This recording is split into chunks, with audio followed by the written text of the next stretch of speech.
Покаяние заблудших таджиков. Досмотрите это видео до конца, и вы узнаете, как власти Таджикистана возвращают инакомыслящих на родину. Подписывайтесь на наше обновление, чтобы всегда оставаться в курсе событий.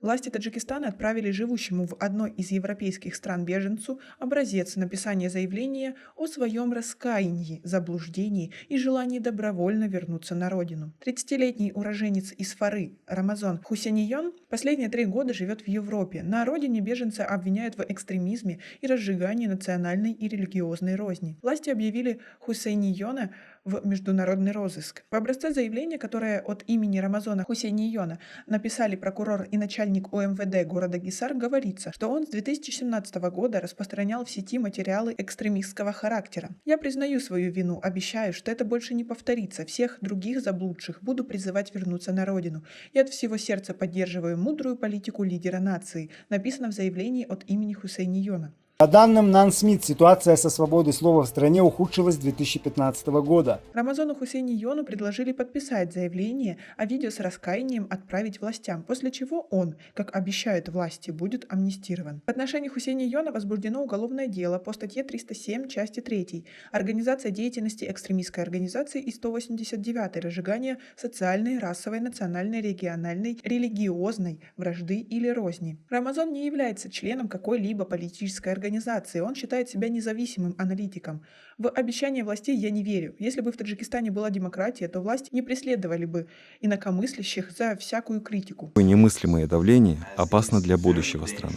К тому же я никогда не совершал ничего противозаконного, за что я должен просить прощения, недоумевает Рамазан Хусейнион. В октябре в соцсетях было опубликовано видео, в котором отец Рамазана, осуждая деятельность сына, просил его вернуться на родину.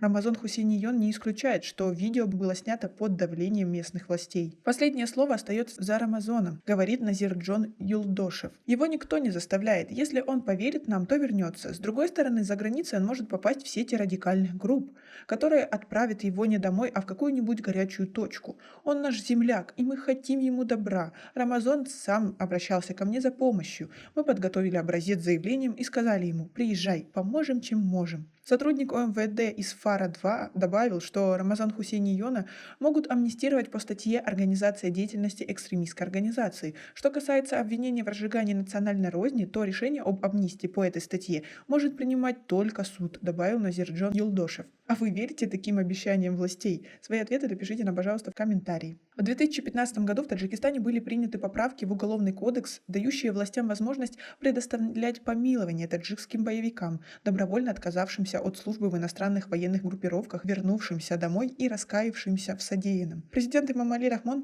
поручил правоохранительным органам вернуть на родину заблудших на чужбине таджикистанцев. Однако некоторые раскаявшиеся были арестованы властями по приезду в страну, несмотря на обещание об амнистии. Правительственные чиновники подчеркивают, что амнистией эту меру называть нельзя, потому что она применяется только к тем, кто не принимал непосредственного участия в боевых действиях. Абдусатор Бабоев, руководитель Комитета по защите политических заложников и узников в Таджикистане, говорит, что таджикские власти заговорили об амнистии сторонников оппозиции после того, как они почувствовали угрозу существующему в стране режиму. Такое предложение поступило и мне. Власти предлагали амнистию взамен раскаяния. Думаю, что предложение об амнистии косвенно или напрямую получили многие критики политики таджикских властей, говорит собеседник. Ряд сторонников оппозиции и активистов после призыва Душанбе вернулись на родину. Многие из них утверждают, что после возвращения не подвергались насилию или давлению со стороны властей.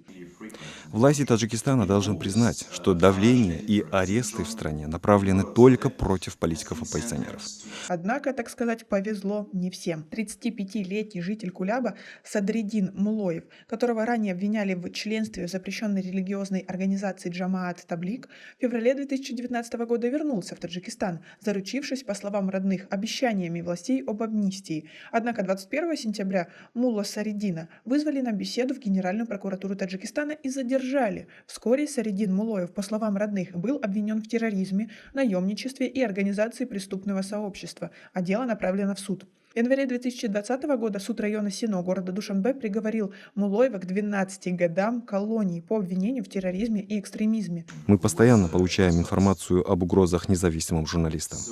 Им чуть ли не ежедневно звонят из спецслужб шантажируют или запугивают их, чтобы они молчали. По официальным данным, около 5000 граждан Таджикистана подали прошение о предоставлении убежища в странах Евросоюза.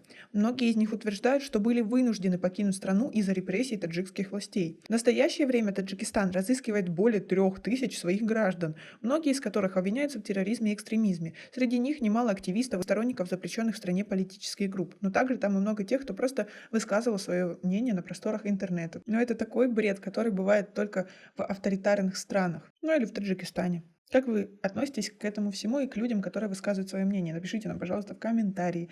У нас на этом все. Оцените наше видео подпиской и лайком. До скорой встречи.